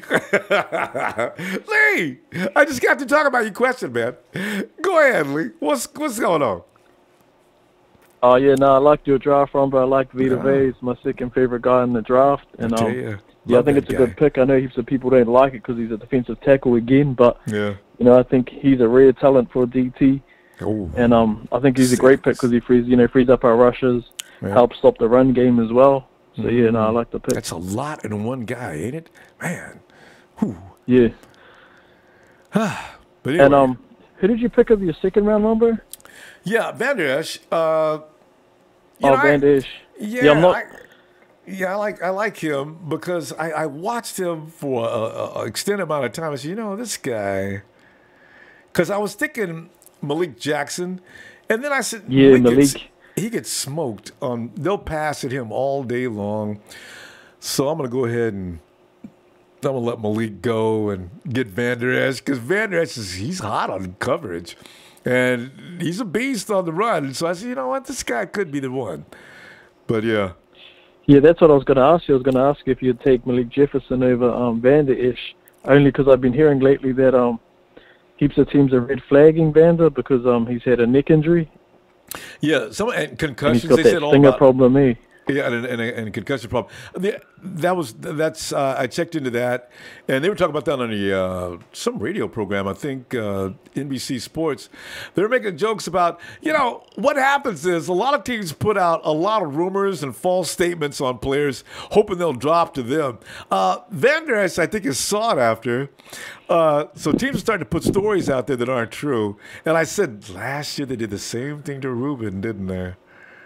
Yeah, true. Eh? We got Ruben and he slid a bit, and then we got some value out of that. Yeah, just like the same with Key and Van Der Esch. Yeah. But going back, I also like Trey's draft too, Ronbo. He picked some good talents. I just don't think whether they're all going to be there when you pick them. Like, Alexander, I like him, but he had him going in the third. You're saying he could go, like late first or second. Yeah. But I like some of the guys he chose. I wasn't sold on Show's one, Ronbo, because he picked two O-linemen in the first two picks in the first round. He's determined to get offensive. Yeah. You know how he wants to go all offense in the first 2 rounds. He's going to stick to that no matter what. Even if it's not going to help the team, and he's going to stick to it, so, So I just want to quickly finish off, Ronbo. I'm just going to announce the draft. I'm going to announce our pick early for Thursday because some of us already know who it is. So I'm just going to announce it. Are you ready? Okay, go ahead. He gets music, too. With the 9th pick in the 2018 NFL Draft, the San Francisco 49ers select Tremaine Edmonds, linebacker, Virginia Tech. Hey, there it is. Tremaine Edmonds. And I got to tell you, Lee, I will not be mad about that.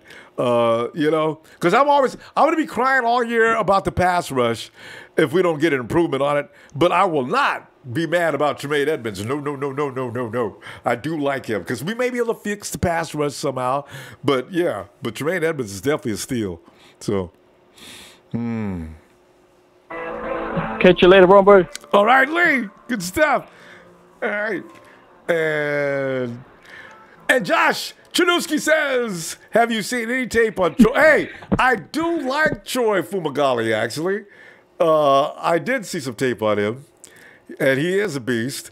And I love the way, and that dude's got great hands. I I didn't go for any tight ends. I wanted to, and Gesicki was my favorite, but I sacrificed all those guys for defense. I gotta have Nwosu. I gotta have Vita. I gotta have Van Der Esch. I just gotta have some guys that I know are gonna stop other teams dead in their tracks. Because you know what? We're gonna score. I've already got the 49ers averaging. I have 4 touchdowns a game, at least a field goal. I got the 49ers around 31 to 32 points a game. And they're going to do that with an ease that's going to be ridiculous. Because, you know, Kyle Shanahan's going to be game calling. Jimmy G's going to be hitting guys perfectly. He's got all kind of weapons out there now. Between Jerick McKinnon, also, you figure the Juice, Jerick McKinnon and Juice, these are the two guys that are going to confuse DCs altogether. Now you got Trent Taylor causing all kinds of trouble. Trent Taylor was ranked as the #1 slant receiver. I mean, this dude is like #1 in the league last year. What do you think Trent Taylor's going to look like this year? I got Garcon back, one of the best hands in the league. I got Marquise Goodwin, who's probably going to look even better than he looked last year. I still don't believe he looked as good as he did last year when they just start teaching him how to run routes. You have a foursome that really working together is going to be unbelievable. And you add Kittle to that? Okay. Hey, and John 3:16. Doyle Green Beckham, it looks like Sly McFly is here. Corey Davis, Vita Vea. I didn't even know Ronbo was related to Trent Baalke. Hey, Trent would not be smart enough to get Vita Vea, guarantee you. Let me get, Michael M says, just wondering, like Vita Vea, but what's going to be your starting D-line in each position? Starting D-line. Yeah. Okay, I'm going to put starting D-line. Of course, Malcolm Smith's going to be out there at the will. Next to him is going to be at the big end. It's probably going to be Eric Armstead. In the middle, Vita, the Hurricane Vea. And next to him is, of course, going to be the Man Mountain, who's now going to be singing songs on I can hear DeForest now. Free at last. Free at last. Offense, I'm going to have your ass. Got my boy Vita. When you come to get me with 2 people, you're dead. You single me, you're dead. It's my world. And next to him, of course, is Solomon T. I understand they're going to run him for 3 downs on the Leo. So, yeah, there's my start in front. Nicholas Passari comes back. Why would you rather have Vita over Chubb and Landry? You got to trade up to get both Chubb and, Landry you can get. But as I say, Landry, okay, look at what I'm going to get out of Vita. I got now a force in the middle that's going to make my entire defensive line work a little better. I've got an added force that is almost, you try to run on Vita Vea, it's not going to happen. It's just not going to happen. So now I've created a dynamic on that front line defense that takes it from what it was last year, and we won't even be able to recognize them this year. So this is why I want Vita. That is exactly the reason why. He changes the entire makeup. The entire way that line moves is now going to be changed because the way his one big butt actually handles the front line. Meanwhile, I got DeForest Buckner damn near running around free. The thought of that just makes me... Hey, Rose Madison, why didn't you pick us a backup quarterback? Okay, because a lot of people are hating on CJ. I ain't going to get on that party, man. You know, I think CJ's going to look better this year. I hope he does. And... it'll be interesting to see. Maybe Kyle thinks he should pick up another quarterback, but I think that spot's better used on another person to play defense because I'm all about the defense again. So, and there's Chris Schultz. Why no quarterbacks? This whole mock. Are you a Luke Falk hater? I don't hate Luke Falk actually. I watched him. He's got a lot of potential. I just thought I saw some more glaring needs, a little more, like I said about Trent Taylor. I don't want to see Trent Taylor running back punts this year. This is what I got Dante. Since they insist on switching punt and kick returners. Yeah, that's pretty much. But I'm actually not a Luke Falk hater. Dan Serrano, will you have any shirts available before? Not yet that I know of, Daniel. Thanks for asking, though. Hey, Eric Code 724, hello.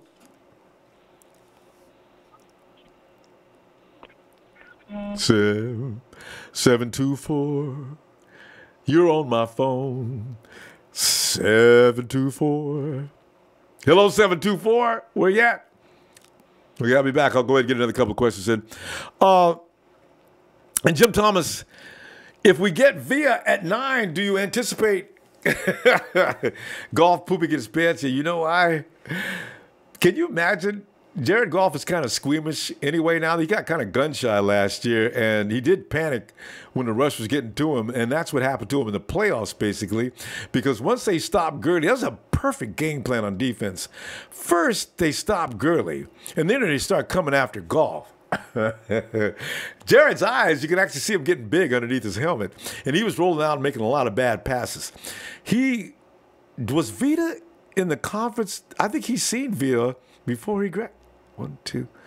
I think he knows about Vita, and I can imagine him now. All of his best buddies are on that front line. He's going to look up and he's going to see Vita coming up the middle, Eric Armstead, and DeForest Solomon T. I can just see him on the sidelines now. Listen, you guys are going to have to do something about those guys, man. I'm telling you, you don't know them like I know them, all right?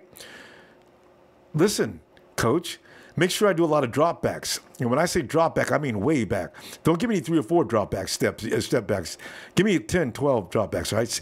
Coach, seriously, you don't know those guys like I know them. Get out there. It's your job. So, you know, all right, we got,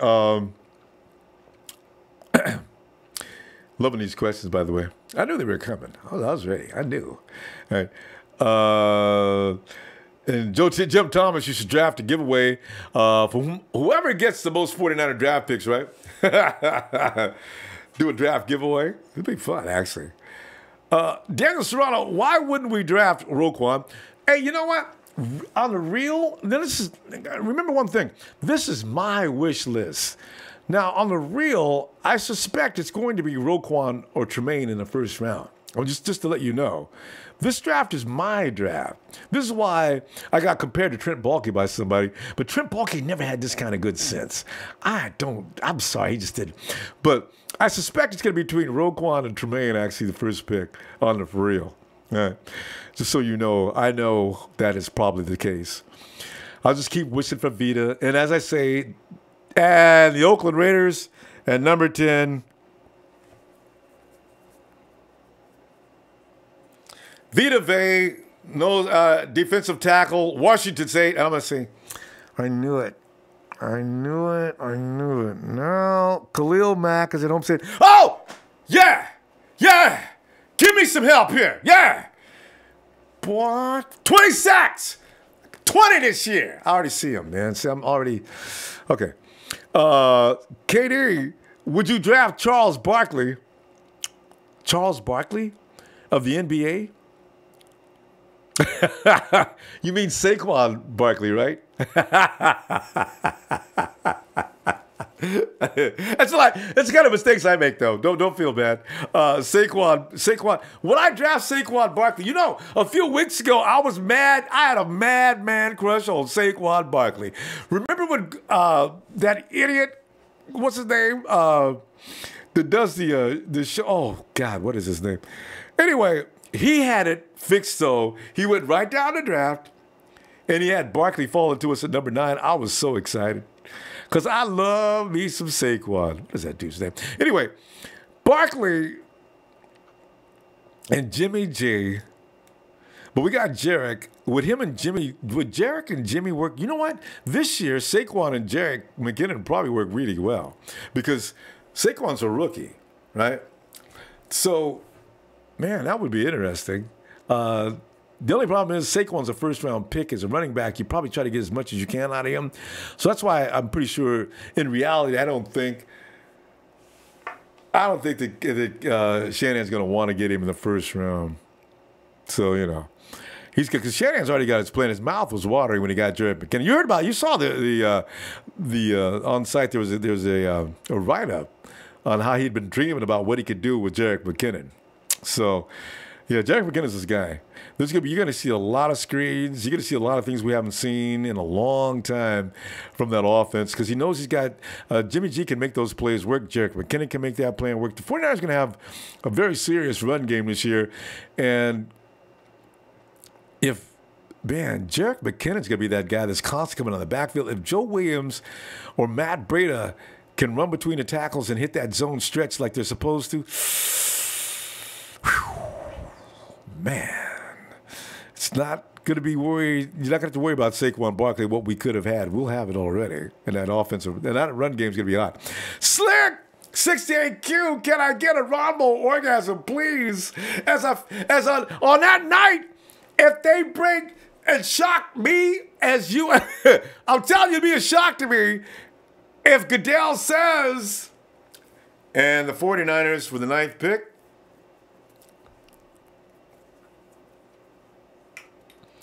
Washington State defensive tackle, Vita Vea. I'm going to be surprised as you, okay? And then I'm going to go ahead.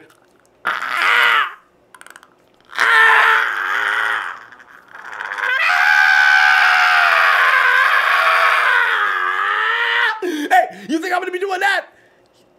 Guaranteed DeForest Buckner's going to be doing it too. I'm telling you.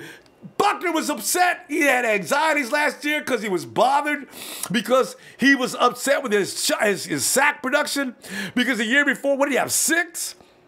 And then this year, teams, they knew you got to stop Buckner. That's all teams focus on with the 49ers. Stop Buckner, stop their rush. He's the most dangerous man on their line. Now, you put Vita next to Buckner, 10 sacks. 10 for Buckner alone. Whew, man. Okay. KD, 216Q. Usain Bolt, 4th round. Hey, Usain Bolt, you know how good he'd be as a tight end?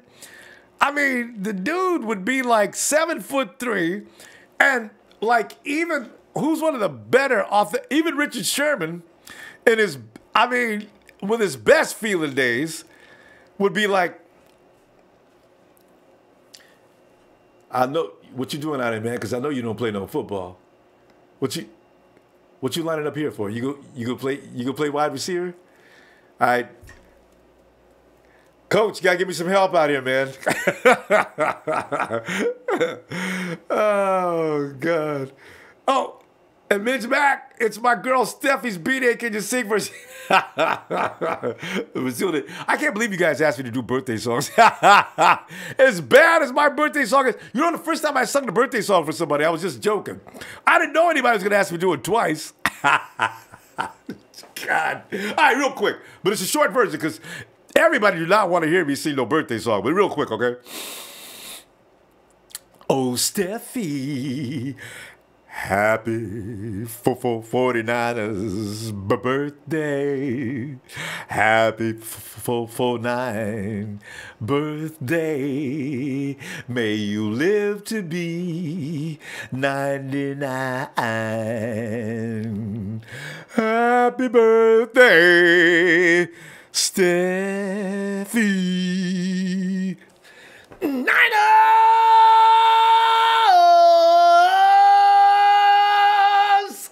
I can't believe y'all be asking me to sing the birthday song. That's terrible, man. Happy birthday, Steffi. Hey, and Michael Hang, I think you got a defense coach position open for you on the Niners. I'm ready to go, too, boy. I'll get it. Chris Kiffin, man, look out. And Jonathan Rosa, if Gurley goes down, is the Lamb season over? Oh, you know it is. Listen, Everything the Rams do predicates off what Gurley does. He's their catalyst. He's the one that gets the motor going. If Gurley's shut down, we already seen what happened. They think they went out and got Brandon. Brandon Cooks ain't going to help that, man. Brandon Cooks ain't even that good. I don't think he's even better than, shoot, they just got rid of, what's his name? Oh, they just got rid of Sammy Watkins. They just got rid of Watkins. I don't know that he's any better than Watkins, and they wouldn't even use him. I mean, I understand there's some things said about Cooks, but Cooks had a pretty good year with the Saints. But let's face it, Goff is not Tom Brady, and their offense does not work like Belichick's. So we can see what Brandon Cooks does. But yeah, stop Gurley. Rams is done. And you've seen it. The Falcons did that. They stopped Gurley, and they went after Goff, man. That rush was pretty. Now, that's what I'm talking about, because every quarterback in the league cannot get rid of the ball real quick. If you got good coverage out there, and that quarterback can't hit them, and we're going to have good coverage, the quarterback's got to eat the ball, or he's got to hand it off, or he's got to dump it off. But there are options out there. This is why I want Vita, because while that quarterback is trying to find a receiver, he's going to get killed. That's what I want. Ah! Well, fam, it's been fun, and I would tell you to go in and vote for me, but I'm not sure if I want you to vote for me. Daniel Serrano says, facts. Golf paints his toenails red and gold. Yeah, hey, fam, go to the Ronbo Sports app and give me a vote. Hey, man, okay, come on now. Don't be mean. Go ahead and vote up, and I'll post it up so everybody can see it and laugh. I'm gonna laugh too. And hey, let me get back to you on this. As I say, this is my wishful thinking. It's not necessarily reality, because I don't really believe that Vita Vea is going to be picked at the number 9 pick, but I really do. I love Tremaine. I like Roquan, Davenport, all those potential guys, Mika. These are all great football players. But I just want to see that quarterback scared back there.